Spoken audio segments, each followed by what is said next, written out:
ya está todo funcionando.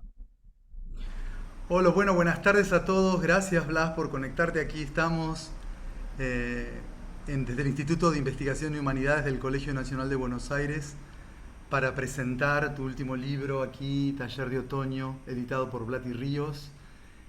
Bueno, es un placer enorme tenerte y poder hablar esta tarde aquí desde Buenos Aires y vos desde Madrid. Bueno, voy a hacer lo más rápido de una presentación de alguien muy conocido en el mundo de las letras, por supuesto, que estudió Derecho en la Universidad de Buenos Aires, donde obtuvo su título, trabajó como maestro normal, fue abogado de presos políticos y bueno, fundador por supuesto del Frente de Liberación Homosexual y que tras la prohibición por decreto de su libro limpio debió exiliarse en Madrid desde el año 1976, desde allí se comunica con nosotros. Fue además, y nada menos, desde 1996 hasta 2008 editor de los Cuadernos Hispanoamericanos y ha colaborado con muchísimos medios, por otra parte, como crítico literario y musical. Y estamos aquí a propósito de parte de su obra narrativa, que empieza justamente desde 1973, un año antes de Olimpo, y que cubre, digamos, esta contemporaneidad de estos cuentos que publica Blat y Ríos, como realmente como una novedad interesantísima de leer, con las previas eh, ediciones de Fundidos a Negro del año pasado, también por Blat y Ríos, y también la reedición de Las Tres Carabelas por la editorial de Parado, que ocurrió hace un tiempo y que es un libro en su origen de 1984. Bueno, resumir la obra, digamos, ensayística de Blas Matamoro es largo, pero hay obsesiones que persisten, como Borges, como Proust, como el tango, como la literatura de Rubén Darío, de Victorio Campo, y otros escritos también en esta pulsión narrativa, en esta poligrafía absoluta de Blas Matamoro, también con otros textos, digamos, de misceláneas, pero no por ello menores, como su diccionario privado de Oscar Wilde y de Borges, y también su temprana, o no sé cómo llamarlo, historia del peronismo en 1973. Así que bueno, dicho esto, Blas, muchas gracias por comunicarte y aquí estamos a propósito de este libro. Queríamos en principio preguntarte cuál es el origen de este libro que termina declarándose que ha sido escrito enteramente en un verano, en este verano y que tiene inmediatamente una publicación. Así que te quería preguntar sobre esto. ¿Cómo se vive esa inmediatez de la escritura y de la publicación y cómo fue que lo escribiste, digamos, como declara el libro, en un verano, ¿no? El verano madrileño, que coincide con el invierno de Buenos Aires, ¿no? Bueno, pues las tardes de verano en Madrid son francamente africanas y yo que no tenía y ahora mismo no tengo ningún proyecto de libro orgánico, sentí que me estaban rondando historias y entonces las decidí a escribir. Cuando alcanzar un volumen más o menos razonable como para dar un tomo.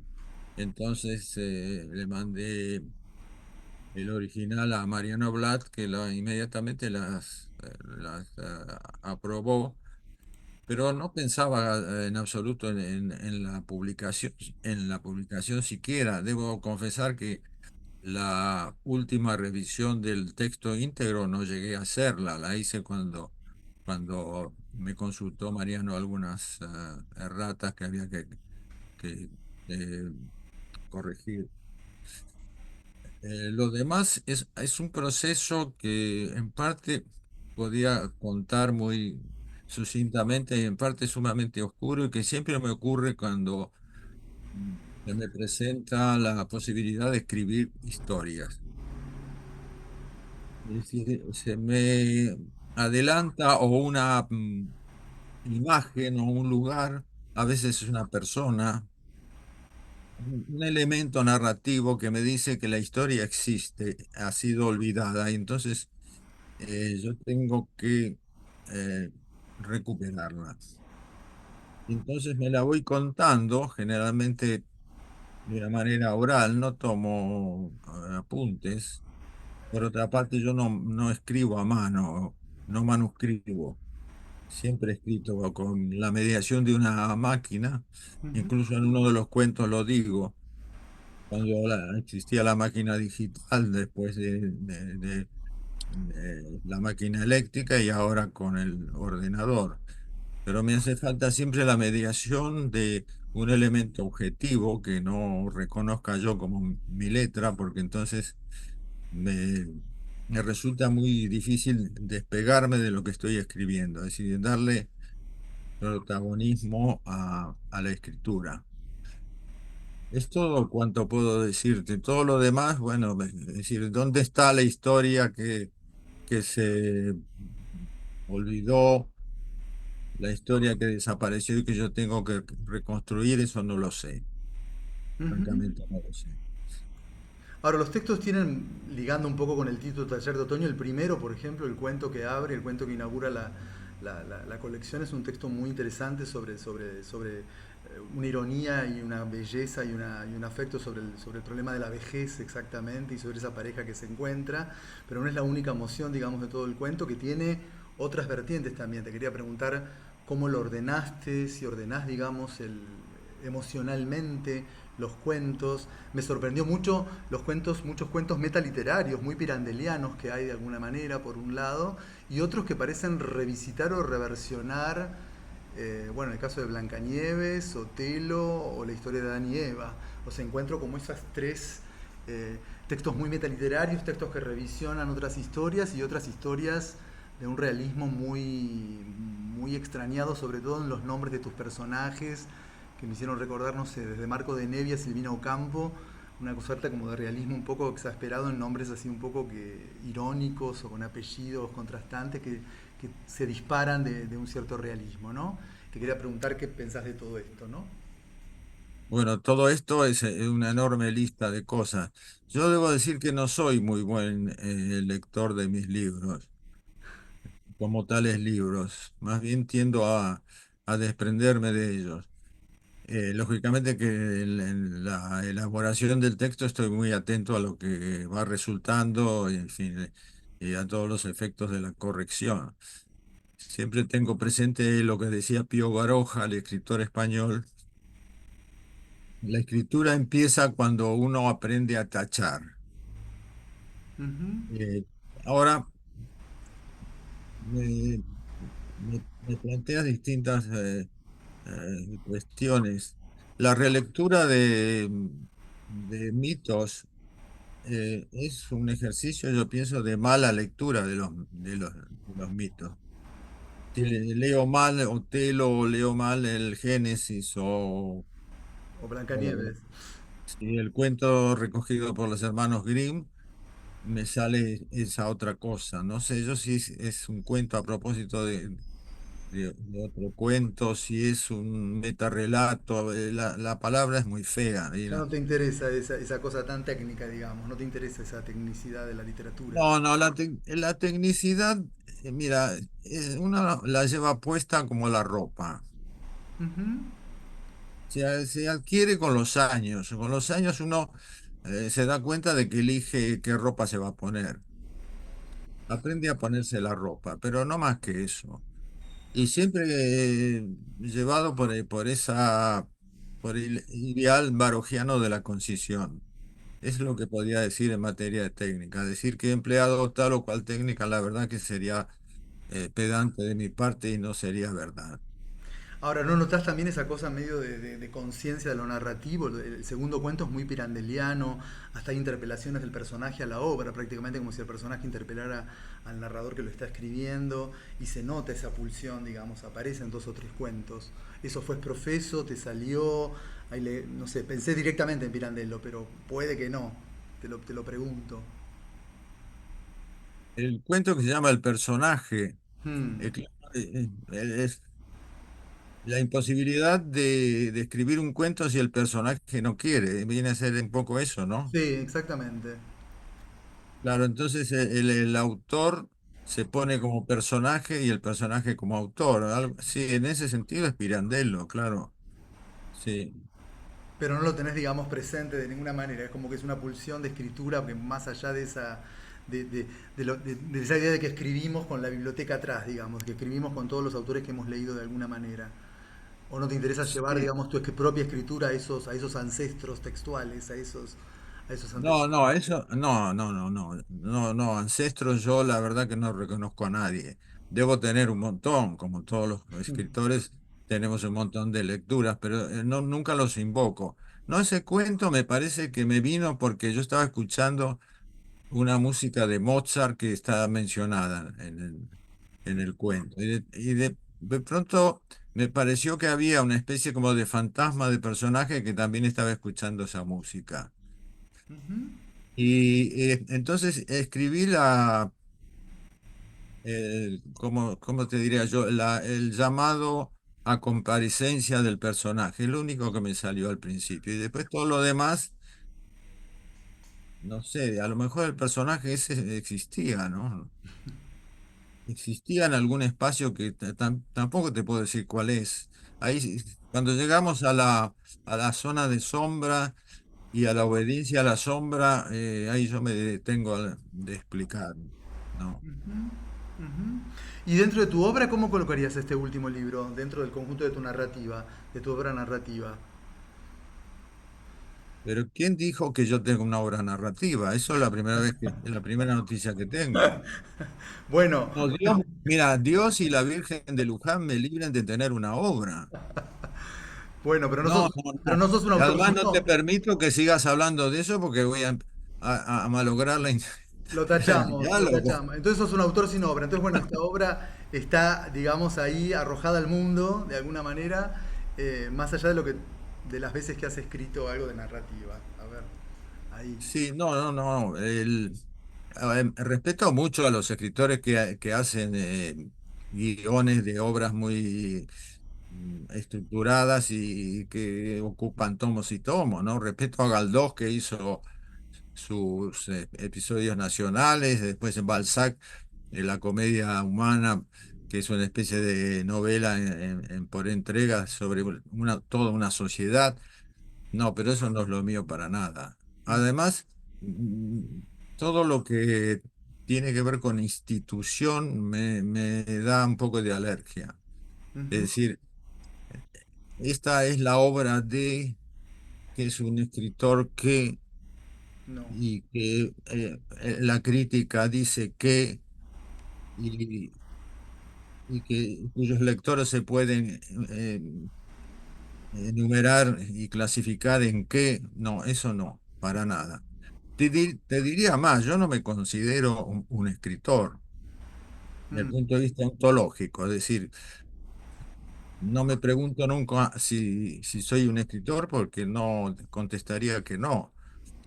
Me gusta escribir cuando tengo ganas, pero el compromiso el ontológico con ser escritor no es lo mío.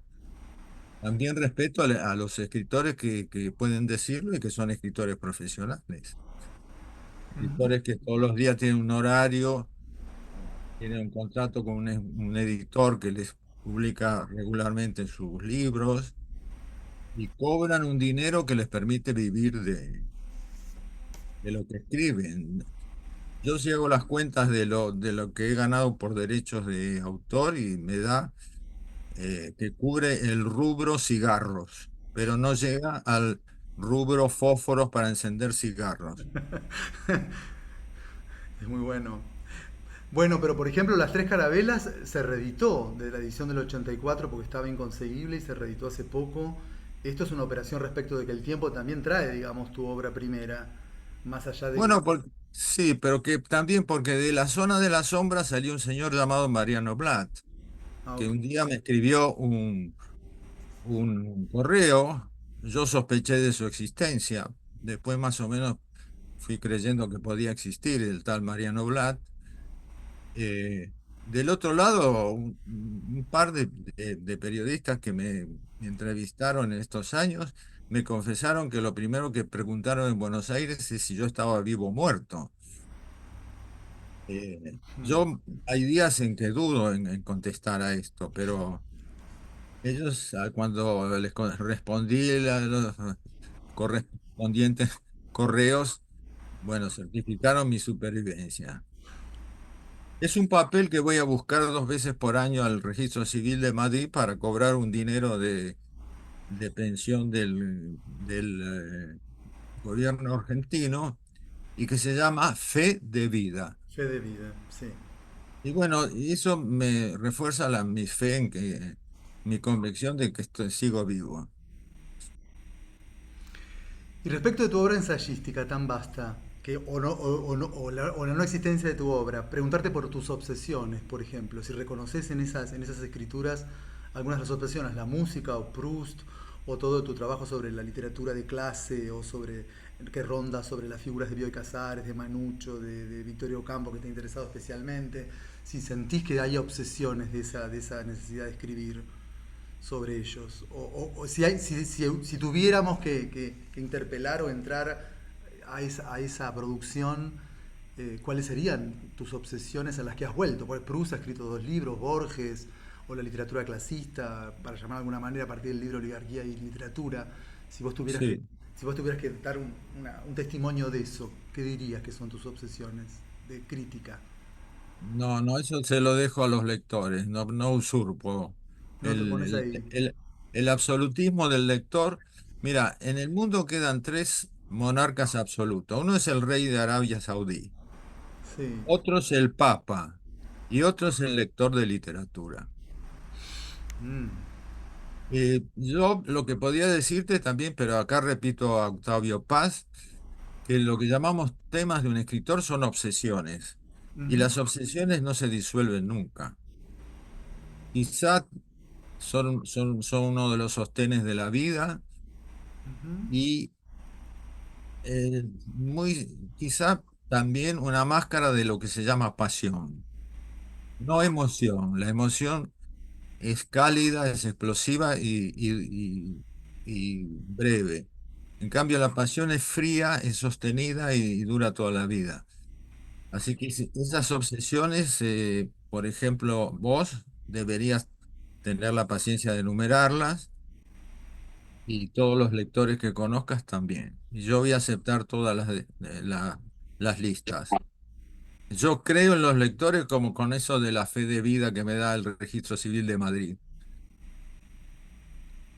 ¿Y estaría en un mismo, como objeto, está en el mismo lugar Proust que el tango en esas obsesiones? ¿Ocupa el mismo espacio? Digo, ¿son iguales esas obsesiones?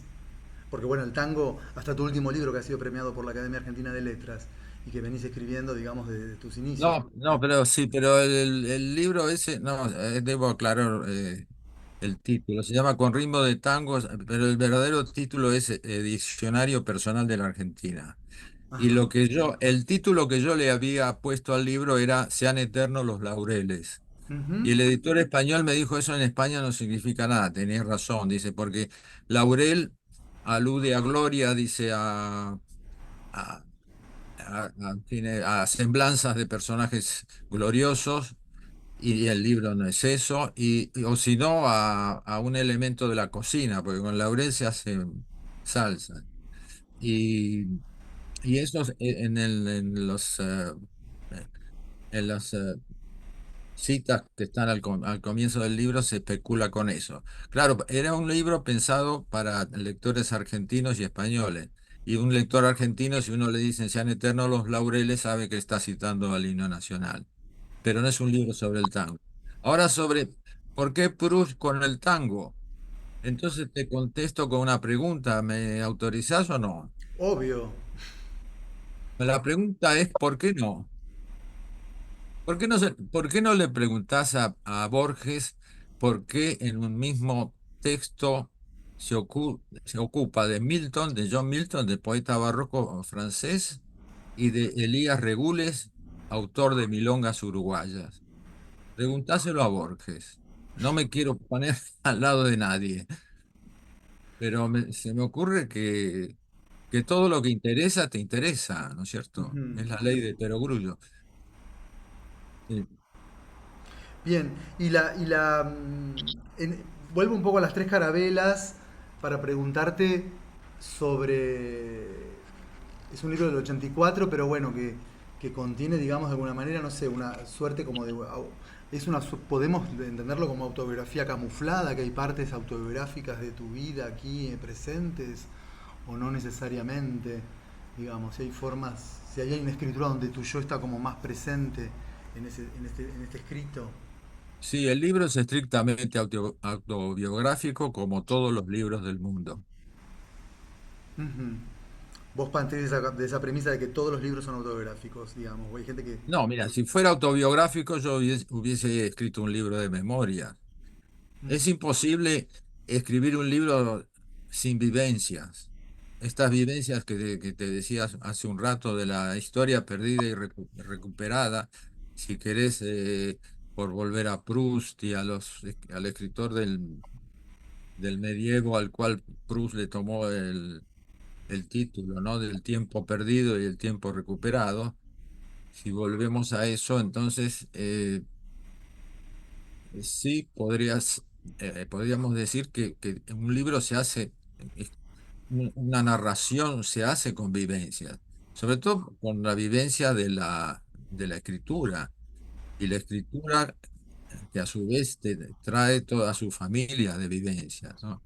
Entonces, en ese sentido, quizá a lo que apuntabas, en sentido microscópico, claro que todo libro es autobiográfico y probablemente porque se trata de poner en claro historias que conoce más o menos porque son las únicas que puede llegar a conocer a través de su experiencia.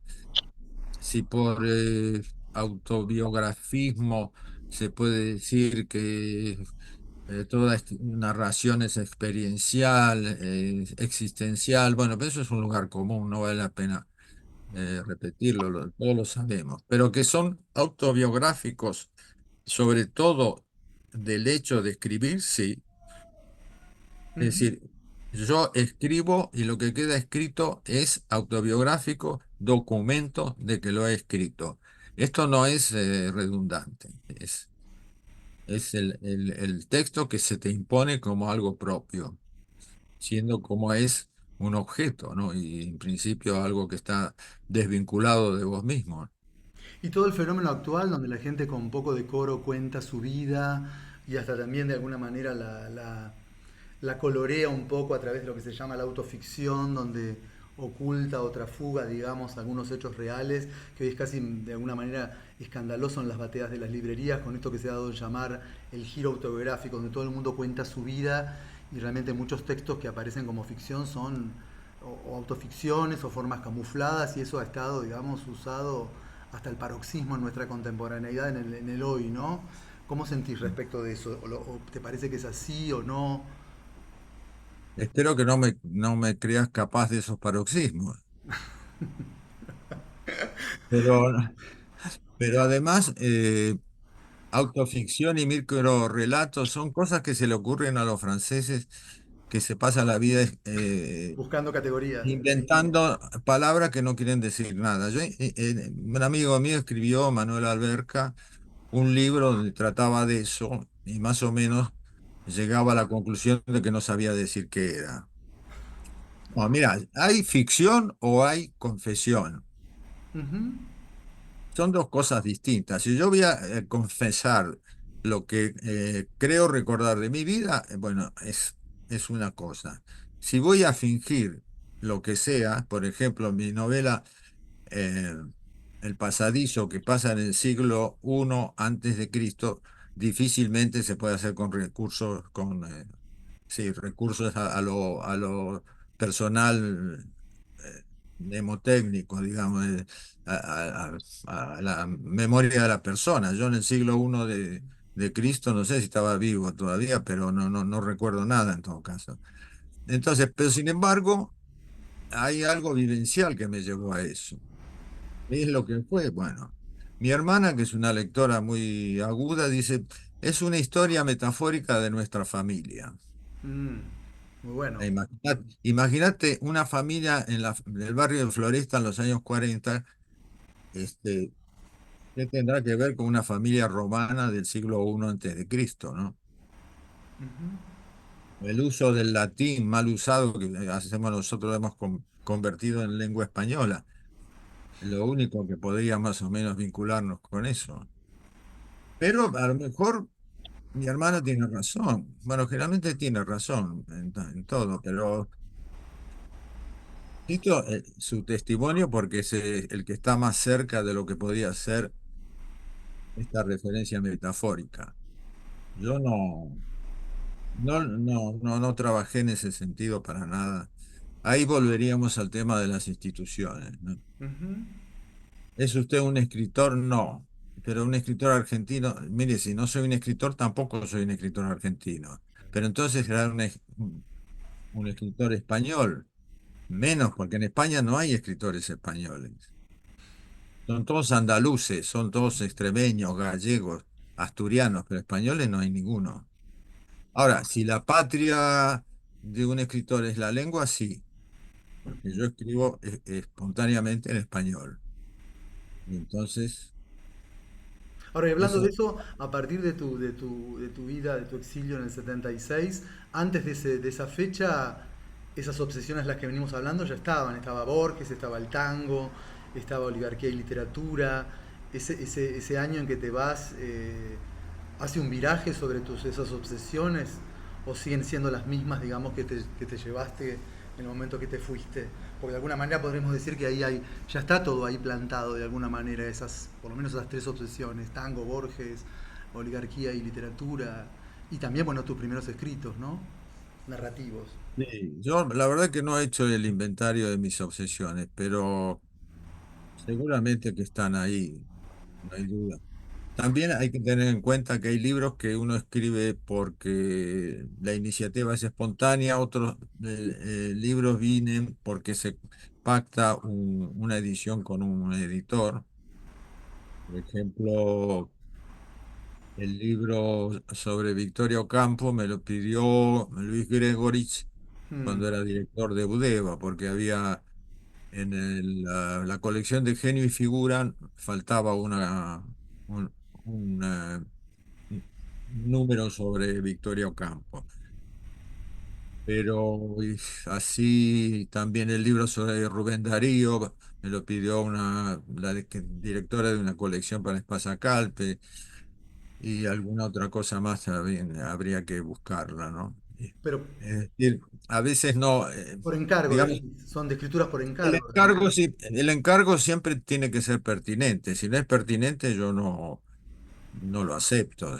Si no, si no forma parte del círculo de mis intereses o de lo que yo considero que puedo llegar a ser, digo que no.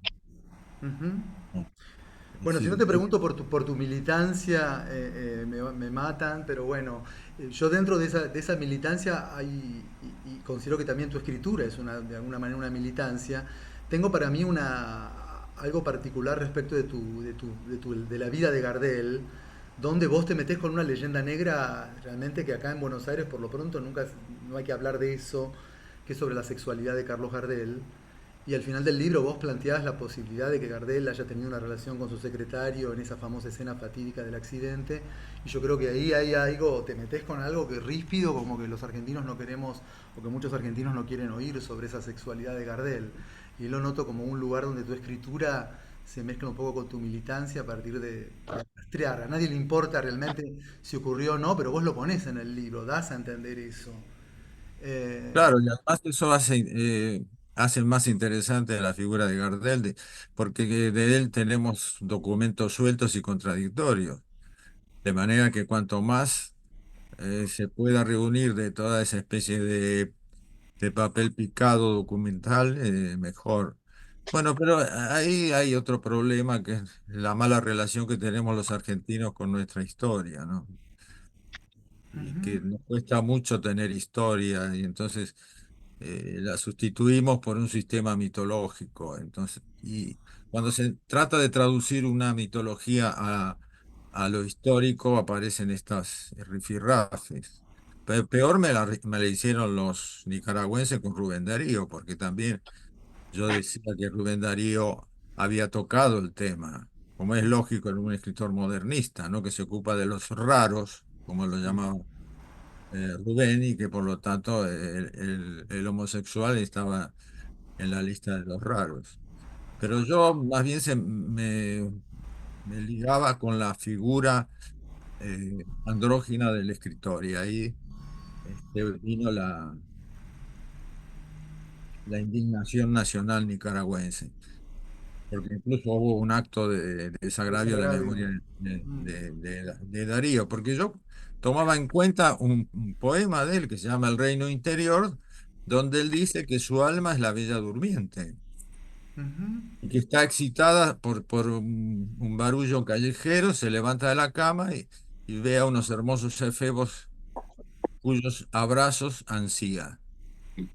ujú, No lo digo yo, lo dice Rubén, y además está muy bien vista la figura justamente bisexual del escritor, que asume todos los roles que le vienen a mano. ujú. ¿Qué hace un novelista cuando tiene que poner en escena una mujer? Un novelista varón. ¿Qué Claro, hace Flaubert con Emma Bovary o Tolstoy con Ana Karenina? claro. Ponerse ahí en la sensibilidad y en la personalidad de ese personaje, femenino, por supuesto. Claro, hace de Bella Durmiente. Hmm, ujú. Bueno, Y pero son mitos Rubén nacionales, ¿no? Darío y Gardel, bueno, son mitos la nacionales. hace. Ahí te metes con ese tema, digamos, evidentemente. Pero muy Sí. interesante lo que planteas respecto de la falta de historia, ¿no? De las complejidades nuestras de no poder contarnos, de no poder narrarlo finalmente, no poder contar la verdad de la historia, a lo mejor. Sí, no nos, vamos a ver, no nos gusta nuestro pasado. Porque Ujú, si nos gustara, le tendríamos tendido un vínculo familiar. A uno le gusta su familia, pero eso no quiere decir que los parientes sinvergüenzas no sean sinvergüenzas y los sublimes no sean sublimes, qué sé yo. No dejan de ser lazos de afecto que uno tiene con ellos, pero no sé, a nosotros me parece que no nos gusta mucho nuestra historia, no terminamos nunca de enterrar sus cadáveres. En la lista de los cadáveres que han dado historia justamente a los argentinos, ¿no? Los 30 años que tardaron los restos de San Martín en venir a la Argentina, de Rosas no sé Rosas. ciento y no sé cuánto. Lo que pasó con el cadáver de Evita Duarte, o lo que pasó con el cadáver de Perón también.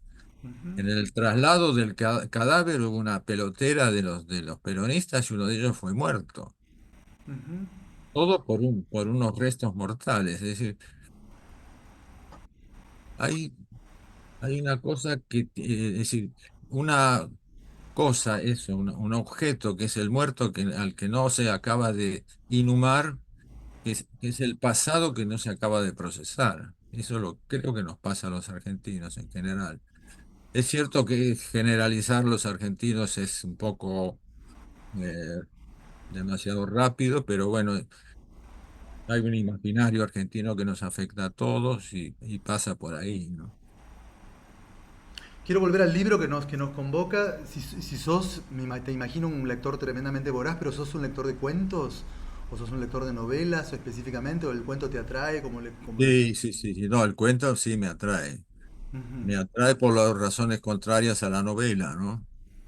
Porque el cuento es instantaneidad, la novela es organización. ujú, Y entonces, y en ambos tiene que haber algo o alguien a quien le ocurre algo, ¿no? Sí. Pero sí, admiro mucho a los escritores capaces de hacer cuentos. Y en la Argentina ha habido unos cuantos cuentistas notables. Creo que somos más un país literario de cuentistas que de de acuerdo. novelistas. Ujú. Por lo menos hasta donde yo he sido lector de Argentina. Ahora, en todos estos años no me he podido actualizar. Tengo noticias muy desilvanadas del asunto. Pero sí diría eso, ¿no? Ujú.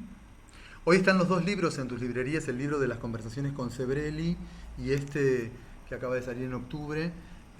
Y bueno, te pediría y agradeciéndote esta comunicación, porque bueno, tenemos un problema como del Zoom de que se nos va a cortar el tiempo. Eh, ¿Cómo recomendarías tu propio libro? ¿Cómo recomendarías Taller de Otoño? Y aparte preguntarte por el título, que decíamos, comentábamos que es un bello título. ¿Cómo te apareció el título? No, el título lo puse sin tener escrito Ah, ningún cuento. ya estaba el título a previo. Bien. No, cuando estaba por hacer un cuento que se llama Hilachas, que es el primero, ¿no? Sí, buenísimo. Primero. Ya tenía título.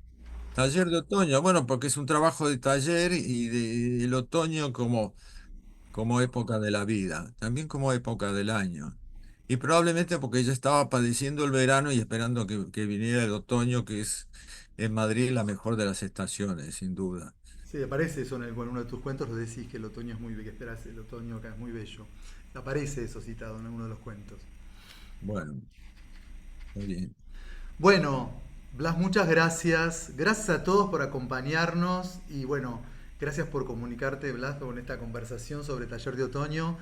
Esta conversación está siendo grabada para el Colegio Nacional de Buenos Aires, que pertenece a la UBA y que en su instituto cuelga en nuestro portal de YouTube estas charlas que tenemos de presentación de libros. Ha sido un honor, es un honor para nosotros tener a este escritor y crítico literario y musical tan importante.